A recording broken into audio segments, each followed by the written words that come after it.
Vamos lá então, dando seguimento aqui. Eu coloquei 3 áreas, 3 fases para vocês entenderem melhor o desenvolvimento da Revolução Francesa. Essa primeira fase de 1789 a 1792 é marcada aqui pela queda da Bastilha, mas tem 2 outros pontos que eu quero falar para vocês.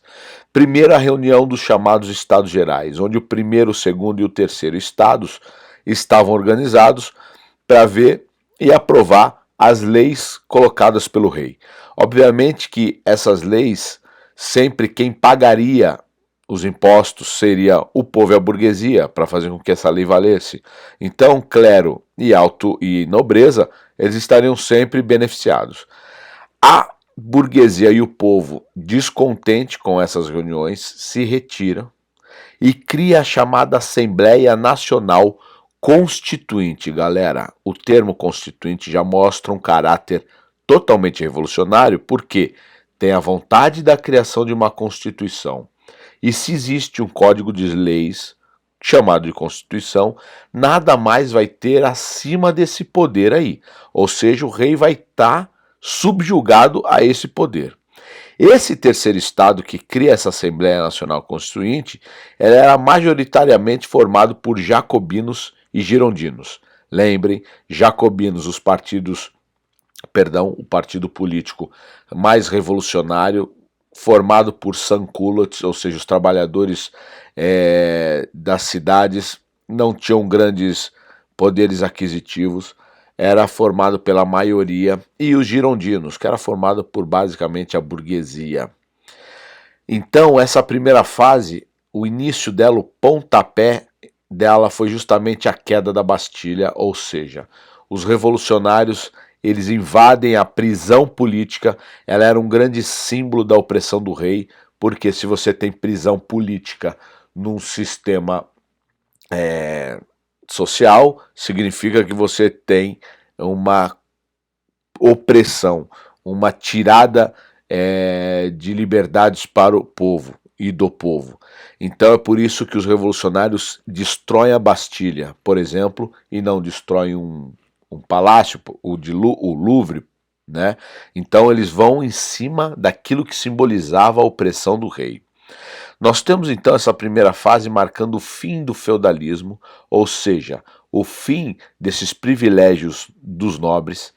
Nós temos a grande criação dos direitos do homem e do cidadão.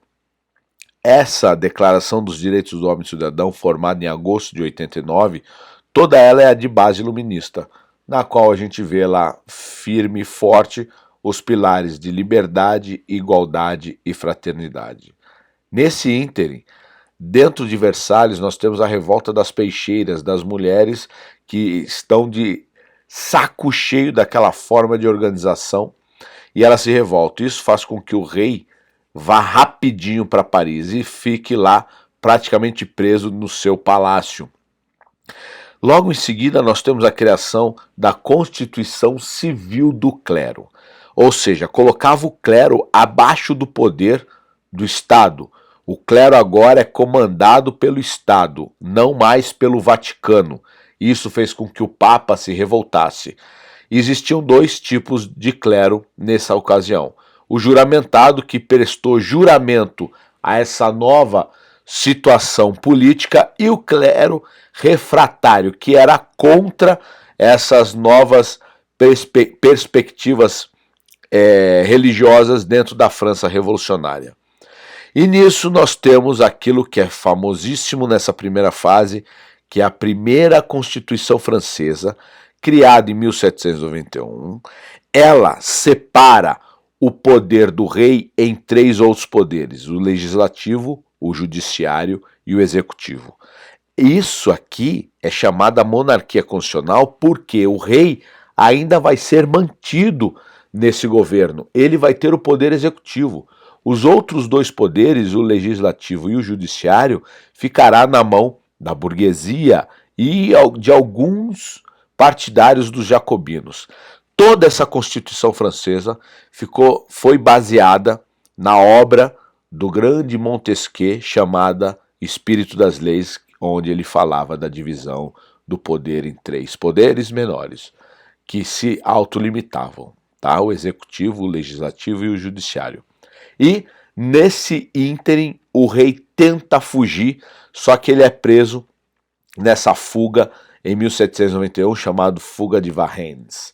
Mandado novamente para Paris e lá preso e aguardou o julgamento. E aí nós temos o início da segunda fase, que vai durar cerca de 2 anos. Essa fase aqui, então, com a prisão do rei, com a fuga e prisão do rei, o poder executivo ele vai ficar vago, já que o rei que comandava. Nós temos então um término da Assembleia Legislativa e a criação de uma convenção nacional liderada basicamente por jacobinos e girondinos, nos quais eles irão se juntar para ver quem vai subir nesse poder executivo. Dá um quebra-quebra generalizado e os jacobinos conseguem tomar esse poder aí. Nesse momento nós começamos a ver a figura do Robespierre se ressaltar. Esse cara, ele vai ser o responsável pelo início da radicalização da Revolução Francesa. Essa radicalização, ela tentava acabar com todos os valores, todos os símbolos que remetiam à igreja e remetiam ao governo absolutista. Lembra naquela frase das aulas dos vídeos passados? O homem só será livre quando o último rei for enforcado nas tripas do último padre. Ou seja, é a própria radicalização do Robespierre. Juntamente com essa radicalização, essa perseguição aos valores que era monárquico e religioso, como por exemplo, os dias de semana não são mais 7 dias, agora com a Revolução são 10 dias, os meses do ano mudam de nome, não tem mais janeiro, fevereiro, março, agora é nevoso, frutidor, germinoso, brumário, termidor e assim vai. As cartas de baralho, por exemplo, o valete, rei e dama, não existem mais, foram substituídos por figuras revolucionárias numa tentativa de negar todo esse passado monárquico e todo o passado religioso. Tá? Essa radicalização ela vem acompanhada com coisas positivas, como por exemplo, ensino gratuito, a lei do máximo, onde os alimentos poderiam atingir um valor máximo permitido. Só que há um descontentamento de um pedaço da população ainda, justamente com uma negação da burguesia em cima desse governo de Robespierre. E aí que nós vamos ver o chamado período do terror, que durante 11 meses, perseguições contra os apartidários ou aquelas pessoas que eram contrárias às revoluções, marca esse período. Robespierre e juntamente com seu grupo, Marat, Saint-Just, manda mais de 20 mil pessoas na guilhotina. Isso dá cerca de 60 pessoas por dia. Durante esses 11 meses, 20 mil pessoas morrem só na guilhotina. E com o descontentamento de alguns jacobinos e de parcela dos girondinos, eles fazem uma junção e eles acabam com o governo de Robespierre no chamado golpe 9 termidor. Robespierre é preso, ele tenta se suicidar, não consegue, fica 3 dias agonizando com dores terríveis na boca, porque o tiro saiu errado e arrebentou o maxilar dele, e aí ele é condenado na guilhotina, aquela ferramenta que ele tanto usou durante esse período do terror, ele morre nessa própria ferramenta, ele prova do próprio veneno. Aqui nós temos a imagem de uma guilhotina na França, existiam cerca de 5 guilhotinas espalhadas pelo Paris inteiro. E aí nós temos o início da terceira fase. Dado o golpe 9 termidor, os girondinos se reestabelecem no poder.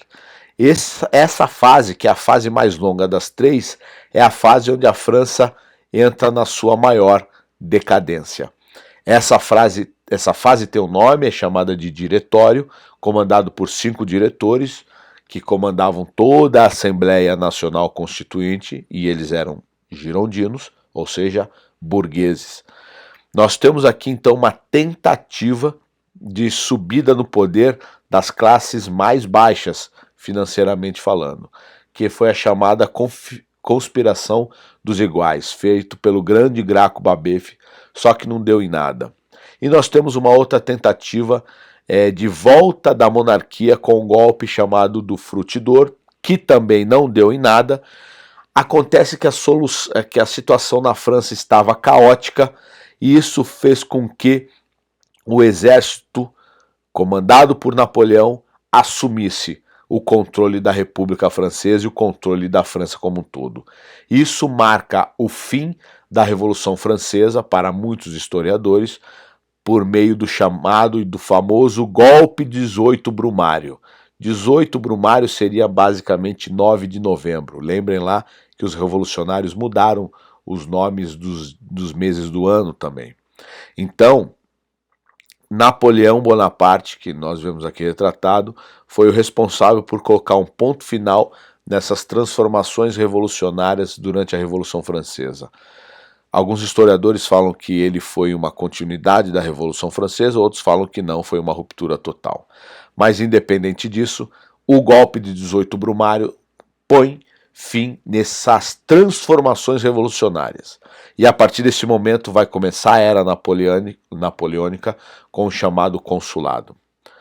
Meu povo, aqui então deixo para vocês algumas palavras-chave, alguns conceitos e frases a respeito da Revolução Francesa. Vale a pena vocês darem uma pausada na tela e copiar isso no material de vocês, que realmente faz um efeito na hora de estudo, porque são palavras e conceitos que vocês sabem que vai aparecer durante toda a pergunta ou toda a tua resposta, no caso, sobre a Revolução Francesa. Beleza? E aí nós temos as ligações externas com esses temas atuais, onde que pode se encaixar a Revolução Francesa. Sempre vai ser vinculado ao voto universal, o sufrágio masculino nesse caso, conquista do povo, principalmente no início da Revolução Francesa, essa pressão do povo por mais participação popular. Então, o Enem, os vestibulares podem utilizar dessas conquistas no início da Revolução Francesa para fazer alguma ponte com as atualidades e as constituições democráticas que nós vemos no mundo ocidental a partir da Revolução Francesa. Beleza? Se vocês tiverem dúvidas, por favor, mande para dúvidas@historiahoje.com.br. Todas elas vão ser respondidas em forma de vídeos curtos, no nosso canal do Instagram, no Facebook e no próprio blog. E lembre-se, todo esse conteúdo é gratuito, só basta você fazer a inscrição no blog, certo? Um grande abraço para vocês.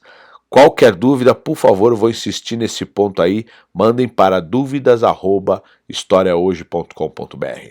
Um grande abraço, até mais!